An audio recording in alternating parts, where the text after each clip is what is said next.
Mateo capítulo 8, versículo primero. Vamos entonces, Mateo no Marcos.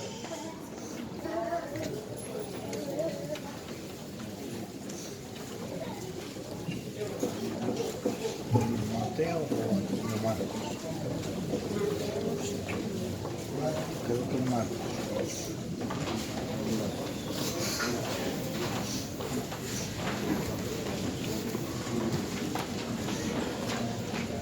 Amén.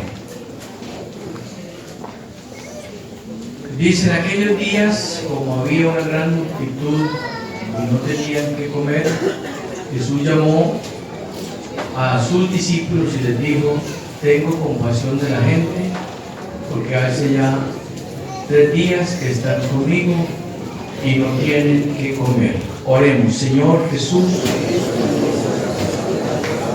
te damos gracias, mi Dios.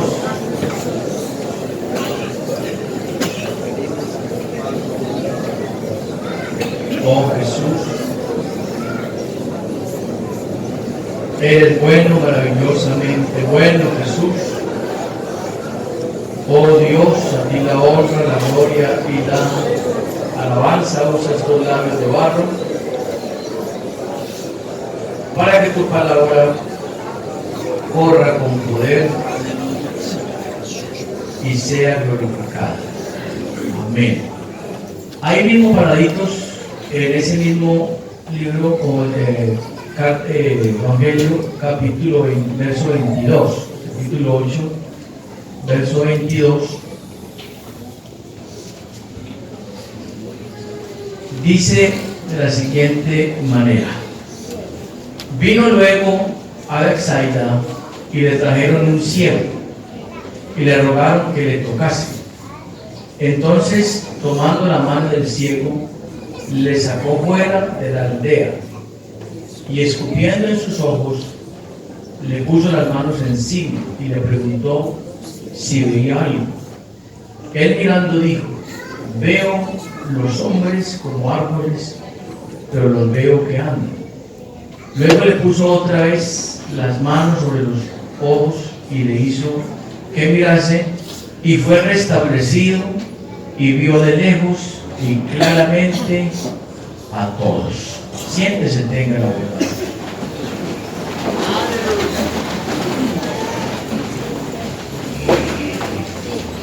Amén.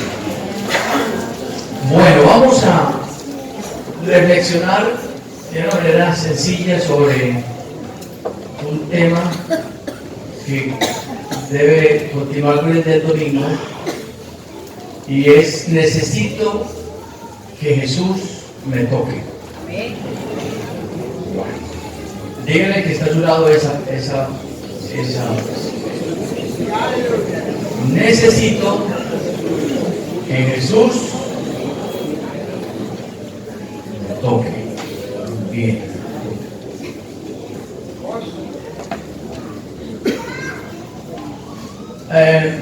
¿Cuántos han leído esta escena? Levanten la mano. Pocos. Bueno, queremos decir entonces que cuando usted mira la vida de Jesús, usted se encuentra en Jesús muchas cosas que son únicas, son peculiares, pero siempre entenderemos que en todo lo que Jesús hizo transmitió siempre un mensaje. Amén. Por eso Lucas, cuando escribe Hechos, dice en el capítulo 1, versículo 1, las cosas que Jesús comenzó a hacer y a enseñar. Colócalo ahí, Hechos 1:1. Lucas 1. Aleluya.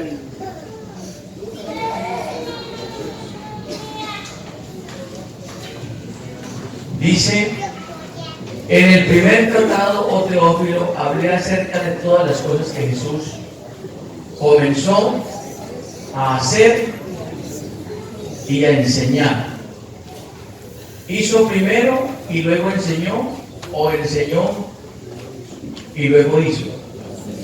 Hizo primero ¿Cuál será el y orden? luego enseñó. Hizo y enseñó. Las cosas que Jesús comenzó a hacer y a enseñar.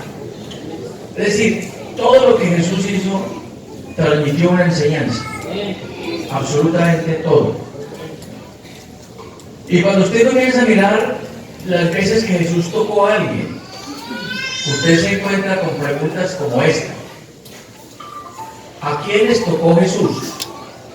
A ver, comience a meditar. ¿A quiénes tocó Jesús? ¿A quiénes tocó Jesús? 2. ¿Por qué los tocó? 3.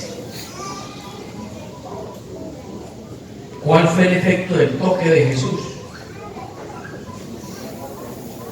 Porque si usted comienza a mirar, usted se va a dar cuenta que dentro de la cultura judía habría un interés marcado en el tocar, ¿cierto? Entonces los niños, por ejemplo, la gente deseaba que Jesús ¿qué? Tocase. Tocara. Y le traían los niños para que él los Tocase. tocara. ¿Perdón? Entonces el efecto del toque en Jesús traía algo especial. Cuando usted comienza a mirar, hubo casos donde Jesús tocó y el efecto fue instantáneo. Pero hubo otros en que no. Y este caso que acabamos de leer aquí, junto con otros que vamos a ver, son únicos en la Biblia. Por una sola vez que Jesús toque a alguien, sería el suficiente. ¿Cierto? Amén. Usted comienza a mirar que hay ocasiones en las que Jesús tocó 2 veces. Yo ponle cuidado a esto.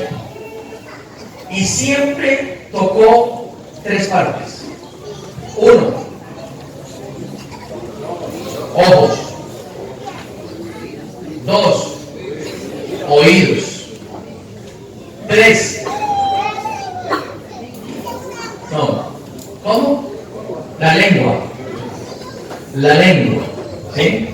Entonces, tocó ojos, tocó oídos y tocó lengua.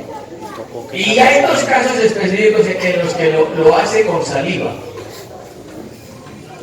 ¿Qué le produce a usted la saliva suya frente a otro?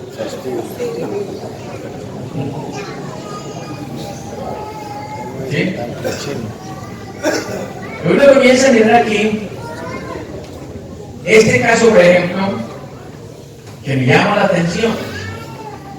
Entonces, en este caso, hay un hombre ciego que es traído por otros.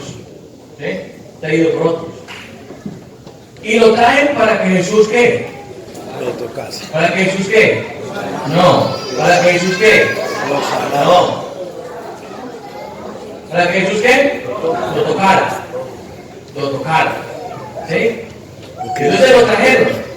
Pregunto, ¿Jesús pudo, mira lo que dice el texto, vino luego del salte, le trajeron un ciego y le rogaron que lo? Bueno, yo pregunto, ¿Jesús pudo haberlo tocado y él haber sido sanado instantáneamente? Sí, amén. ¿Hay casos donde tocó y el efecto fue instantáneo? Amén. Sí. Aquí sí todos van a en algún caso. ¿Cuándo? El leproso. Cuando le dijo, Señor, si quieres, puedes ¿qué? ¿Y qué hizo Jesús? ¿Qué hizo? Quiero. No, pero ¿qué hizo? No, el texto de Jesús no lo que. Él quiso. Muy bien. Quiero ser limpio y de una vez. Muy bien, o sea, de una, no tuvo ningún problema. Pero este es un caso distinto. Entonces, ¿qué hace el Señor? Lo toma de la mano y lo saca fuera de la casa, de la aldea donde estaba. ¿Para qué lo sacaría? ¿Por qué no lo sanó allí? ¿Qué elección? No, Jesús no estaba interesado en que vieran que él era un milagrero. Eso no era el interés de Jesús.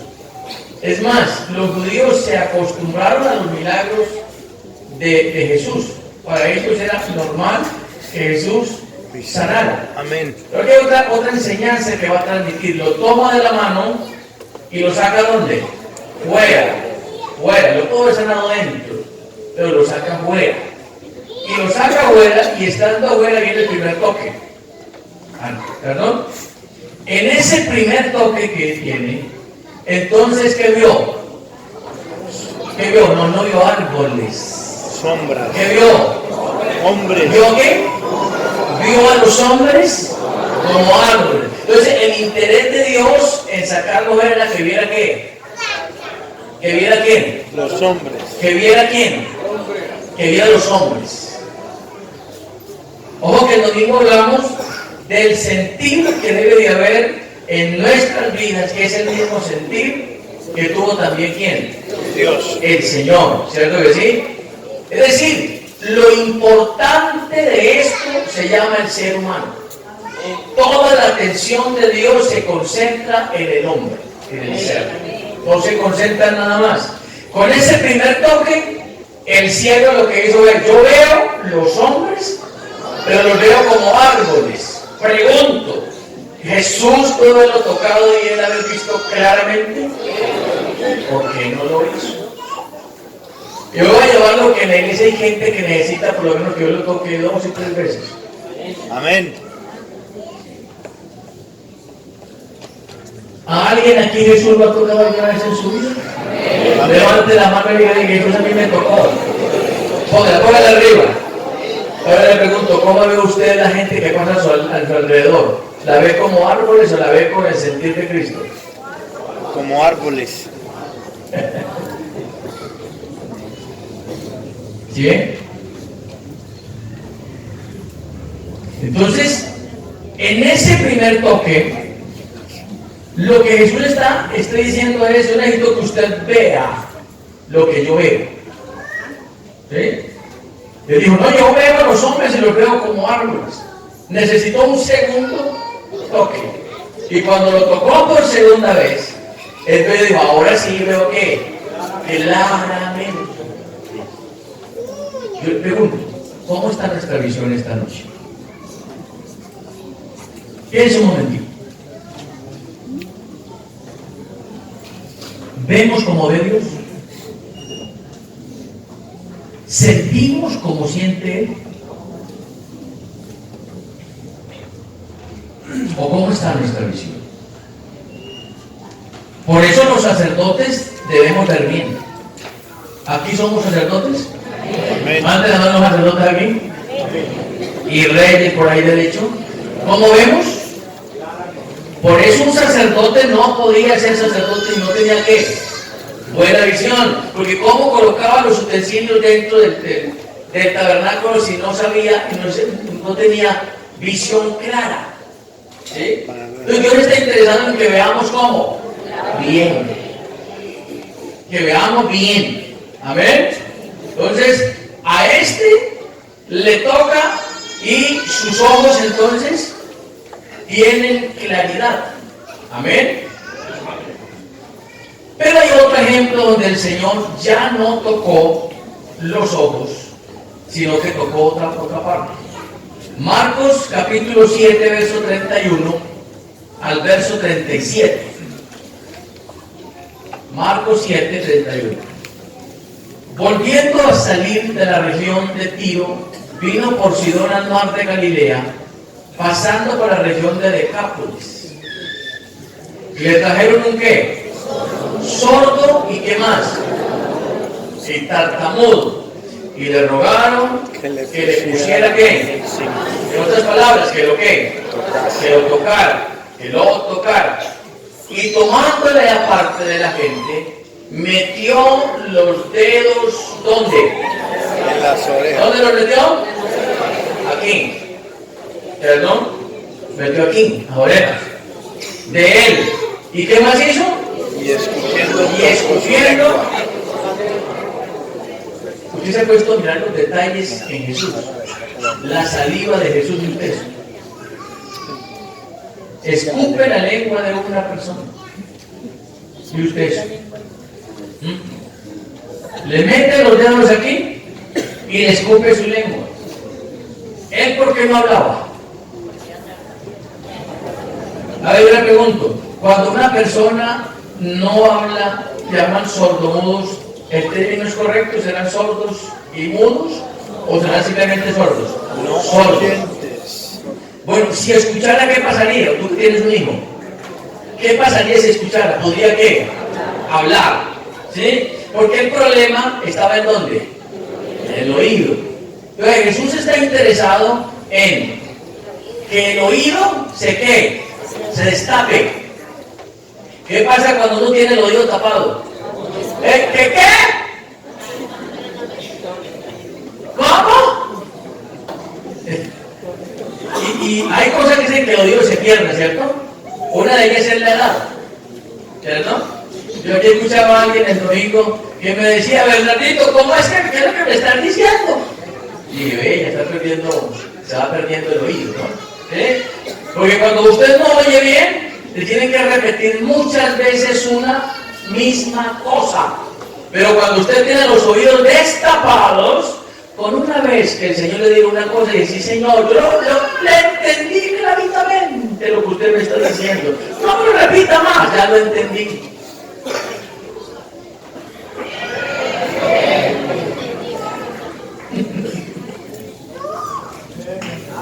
¿Y por qué Pablo diría, os es necesario repetiros? ¿Qué cosa? Las mismas cosas. Porque el hombre por principio, entonces necesita que se le repita. Pero cuando usted tiene un oído bien adestrado, usted no necesita que le digan 2 veces lo mismo.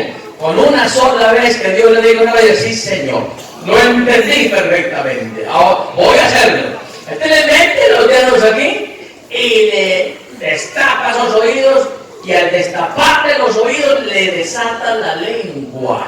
Porque si no podía oír bien, tampoco podía ¿qué? Hablar. El Señor está interesado en que nosotros tengamos oídos destapados. Cuando tú tiras a una piscina y se te va agua al oído, se te tapa allá, y entonces tú, ¿qué haces? ¿Mientras a qué? Para que le salga bien el agua. Hay gente que necesita que le laven los oídos porque tiene mucha cera. Los pinos. ¿Qué? Ajá. Y ahora tiene la reunión de pastores, a muchos les dijeron, bueno, es muy importante que no se les haga un lavadito de oídos porque hay mucha cera acumulada por allá y eso impide que se escuche bien, ¿sí? Oiga, ¿será que hay gente de la iglesia que necesita que le lave los oídos? Ojo con los temas que vienen. ¿Sí? Bien interesantes. Hombre, la Biblia dice, mis ovejas, ¿qué es lo que oyen? Su voz. Y el que tiene orejas, Oídos. bueno, le pregunto, ¿y no todo el que tiene orejas oye? No. ¿Por qué el texto no dice el que tiene orejas, oiga? El que tiene ¿qué? Oídos, ¿qué? Oiga. ¿Oiga qué? Lo que el Espíritu dice. Entonces necesitamos gente con los oídos ¿cómo? Destapados, para poder oír la voz de Dios y que eso produzca un efecto, amén, en nosotros. Ese era el problema de Elí, ese era el problema de Samuel, porque Samuel no tenía la capacidad de distinguir la voz de Dios de la voz del sacerdote, y por eso por varias veces se levantó corriendo y se fue de donde dijo, a ver, quiero un momentico, yo no te he llamado. Necesitamos creyentes en este tiempo que aprendamos a distinguir la voz de Dios. Amén. Porque vendrán muchos. ¿Sí? Vendrán muchos. Y estos tiempos no vienen los tiempos donde levantarán muchos. Pero resulta que el que tiene el oído bien adestrado, entonces va a oír lo que Dios quiere Y por eso el proceso de Dios empieza ¿por dónde? Para estar aquí nosotros empezamos ¿por dónde? Por oír la palabra de Dios. Ninguno podría estar aquí si en un proceso. ¿Cuál? El oír. Miren lo que dice Isaías 55 y el verso 3. Dice, inclinad vuestro oído. Cuando yo digo usted incline el oído, ¿usted qué hace? Yo le dije, hermano, imposte su oído hacia mí, ¿usted qué haría? Lo que está haciendo el hermano Vargas. ¿Cómo? Estoy impostando. Sí, dígame. ¿Sí? Incline su oído. Dice, inclinad vuestro oído y venid a mí. Oíd y vivirá vuestra alma. Para que el alma viva hay que inclinar el oído. Por eso un culto no es una perdedera de tiempo. Por eso venir. Anoche, por ejemplo, teníamos aquí en medio de San Juacero, teníamos aquí ¿cuántos hermanos? 70 hermanos en la clase de la noche, en medio de San Juacero. Porque hermano, cuando usted entiende esto, sabe que un culto que usted se pierda es una oportunidad de inclinar el oído para que el alma pueda vivir y su hombre interior se fortalezca y usted tome altura en Dios para que cuando vengan otras voces distintas, porque vendrán.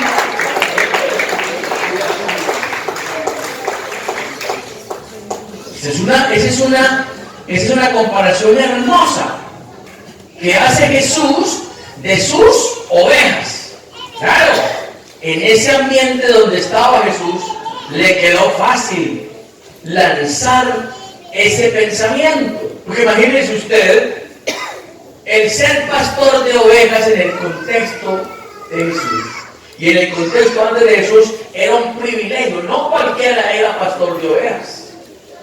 Era una profesión de alta estima. Es como si tú fueras un médico, un cuidador de ovejas. Pero resulta que Jerusalén tenía muchas puertas de entrada, muchas para entrar.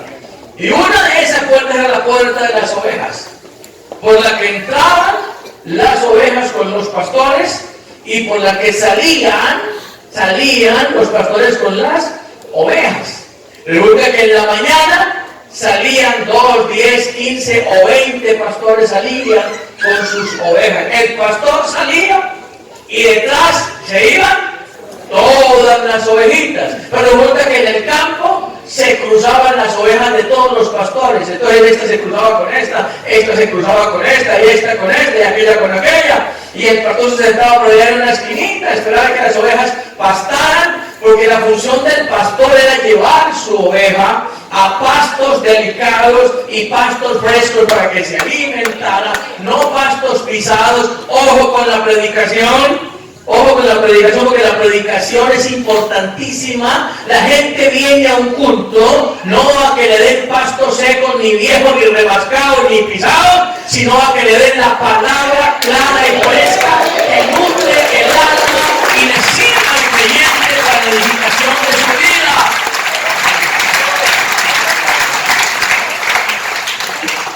Es porque que se metían allá y los pastores empezaban a hablar, a conversar, pero cuando se hacía tarde, entonces cada pastor se levantaba y empezaba a llamar sus ovejas.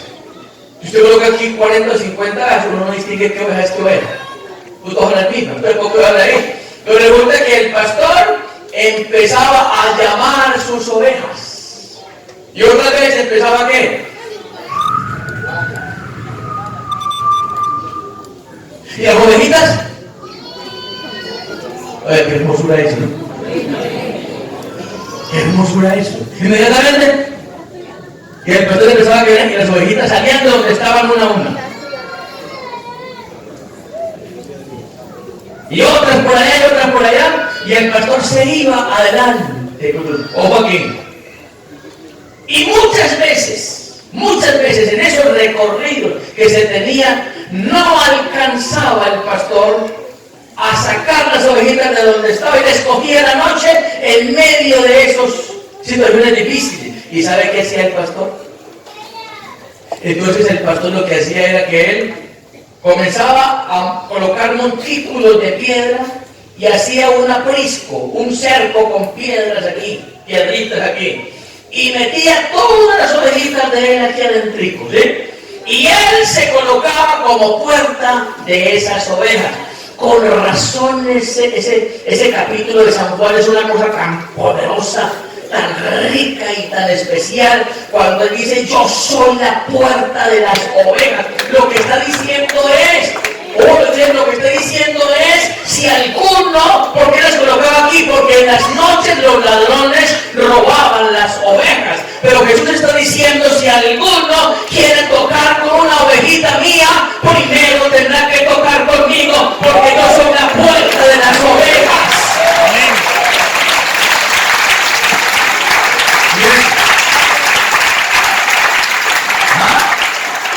Yo soy la puerta de las ovejas. Y ese Salmo 23 es un salmo del pastor y las ovejas. Cuando el Salmo 23 dice: aunque ande valle de sombra de muerte.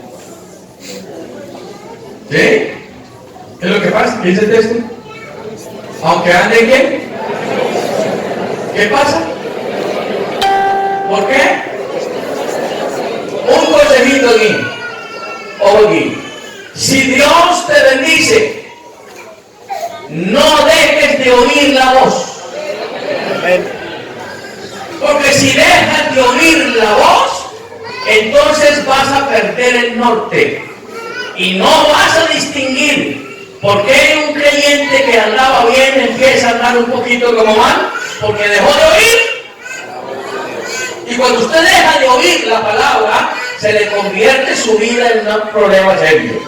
Porque cuando usted no oye, no se alimenta. Pero cuando usted oye la palabra, entonces usted se alimenta y tiene claro que aunque usted ande en valle de sombra, David está hablando de ese valle de sombra, que era un sitio específico por donde pasaban muchos pastores. Había un sitio específico por donde había que pasar, eran sitios rocosos, ¿sí?, y oscuros, que utilizaban los ladrones para ocultarse y herir al pastor y robarse las ovejas. Pero David está diciendo: aunque yo ande por valles de sombra y de muerte, no voy a temer mal alguno, porque tú estarás conmigo, tu vara. Porque el pastor tenía una vara, y esa vara servía en dos funciones: era callado y era vara. Era callado porque en la punta de abajo tenía un gancho, y cuando la ovejita medio se caía o de pronto estaba herida, lo que el pastor hacía era que con ese ganchito le levantaba la ovejita y la ponía aquí. Pero cuando intentaba salirse por donde él lo estaba enviando, volteaba la vara y la colocaba por esta parte y le daba un golpecito aquí, tum, tum. Éntrese un poquito al camino para que no se extravíe. Venimos a un culto a que esta vara. Amén. De la mano de Dios. Entonces, cuando venimos al culto, venimos a que su palabra nos infunda aliento. ¿Cuántas veces hemos venido a un culto con problemas, con dificultades, con momentos difíciles, con momentos de tristeza, de angustia? ¿Sí? Pero el Señor nos conforta. Por eso no existen cultos malucos. ¿Los malucos somos? Pues resulta que usted un jueves viene y en ese jueves que usted vino, entonces usted se metió en ese rinconcito allá y a usted no le interesó quién es el que está predicando. El Señor utilizó esa hermanita sencilla que se paró aquí, y la necesidad que usted tenía allá, el Señor se la suplió a través de esa hermanita que utilizó el Señor para que su vida tomara aliento. ¿A alguien le ha pasado eso? ¿Alguien ha ido a un culto de pronto con dificultad un martes, un jueves, un sábado, un domingo, y esa palabra que es aliento nos cambia la tristeza en gozo y salimos del culto bendecidos y diciendo: qué bueno que el Señor habló de verdad.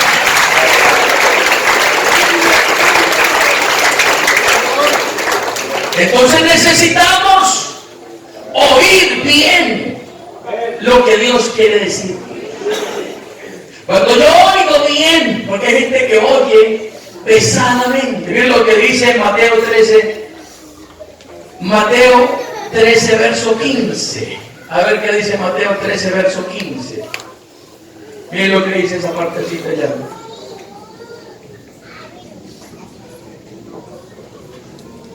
Dice: porque el corazón de este pueblo se ha engrosado y con los oídos oyen pesadamente, y han cerrado para que no vean con los ojos y oigan con los oídos y con el corazón entiendan y se conviertan y yo los sané. Necesitamos una iglesia con los oídos destapados, bien destapados, ¿sí? Con una visión clara, amén, con una lengua desatada. Pero cuando usted salga y el Señor le coloca el taxista que está allí y usted montó en el taxi y se venga y el taxista le diga: oh, qué situación tan complicada la que estamos viviendo hoy en Pereira, usted le diga: sí señor, cómo no, esto está muy duro. Ah, sí señor, esto está muy duro. Hay gente que Dios le coloca a uno ahí para que le hable, pero como tiene la boca cerrada, no le habla nada. Pero cuando usted tiene su boca librecita, este que está aquí, que le da la oportunidad, inmediatamente le dice: sí señor, la cosa está difícil, pero el Cristo que yo tengo es poderoso para bendecirnos en cualquier momento. Abramos nuestra boca, hablemos de Cristo, amén. ¿Qué es lo que necesitamos en este tiempo? Una iglesia con los oídos, los ojos bien abierto, y la lengua para publicar. la lengua de suegra. Tu alabanza proclamará mi boca. Amén. Es lo que necesitamos en este tiempo. Y los mensajes que vienen apuntarán hacia que entendamos nosotros hoy la urgente necesidad que tenemos, porque hay gente en la iglesia que está tirando las redes, pero su red está rota. La Biblia habla de redes rotas, redes remendadas, redes sucias, que es un tipo de la vida del creyente. ¿Cómo tiramos la red? ¿Cómo tiramos el evangelio? Porque el evangelio hay que predicarlo desde una posición de santidad. Es cierto que el evangelio es el poder de Dios, pero también es cierto que la boca del que lo dice debe ser una boca que tenga la experiencia de limpieza de Dios en ese hombre o en esa mujer. Necesitamos en este tiempo el toque de Dios en nuestra vida para publicar que Él es bueno y para siempre su misericordia.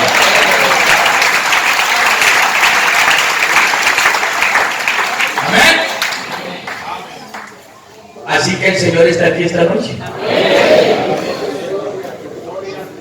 A alguien le gustaría decirle: Señor, como que estoy oyendo un poquito de grave.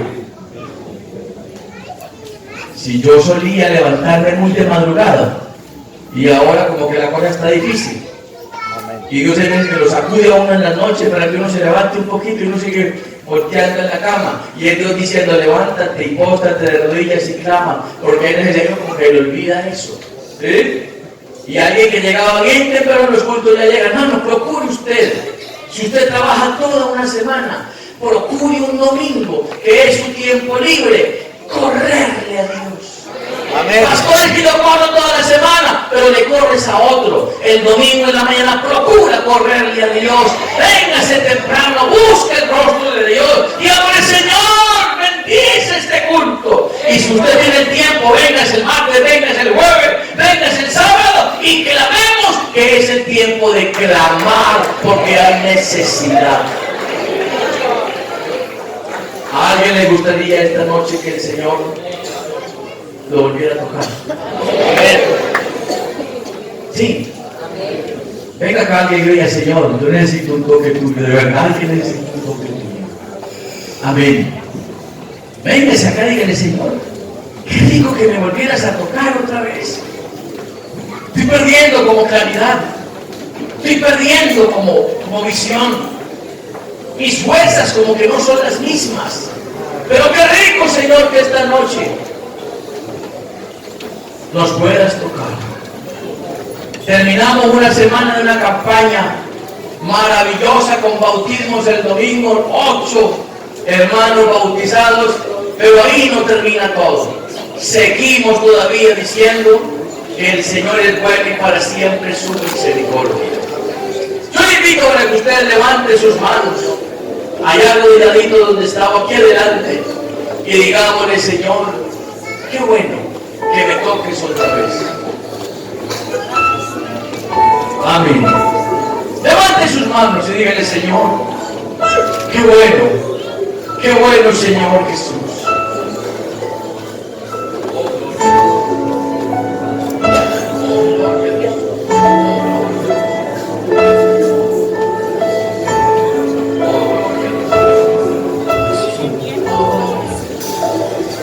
Oh, gloria a Jesús.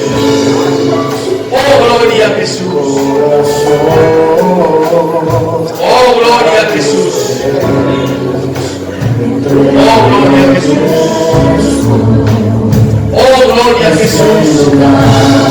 El Señor esta noche necesito que me toques otra vez. Necesito que me toques otra vez.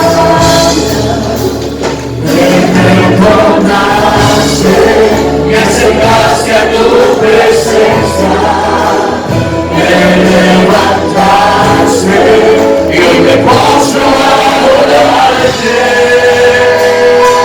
Diga conmigo, no hay lugar más alto, más grande que estar a tus pies, que estar a tus pies. No hay lugar más alto, más grande que estar a tus pies, estar a tus pies,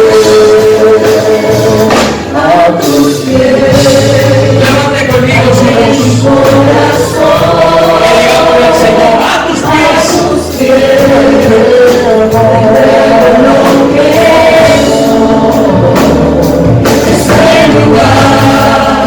De mi seguridad, donde nadie me puede señalar. Me perdonaste, me acercaste a tu presencia, me levantaste, hoy me postro a adorarte. No hay lugar más alto, más grande, estar a tus pies, estar a tus pies. No hay lugar más alto, más grande, estar a tus pies, estar a tus pies. Y allí permaneceré, postrado a tus pies. Allí permaneceré a los pies de Cristo.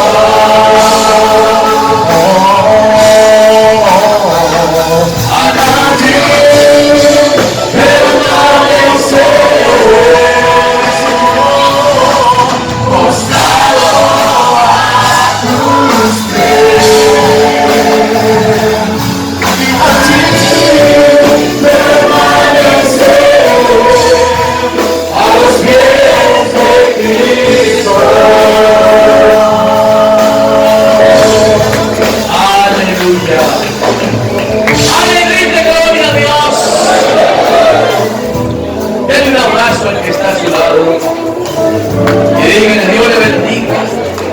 Vaya con el Señor y regrese con él. Recuerde, el miércoles, mañana, nuestro ayuno de intercesión, el jueves el ayuno del pastor en la junta y la torca.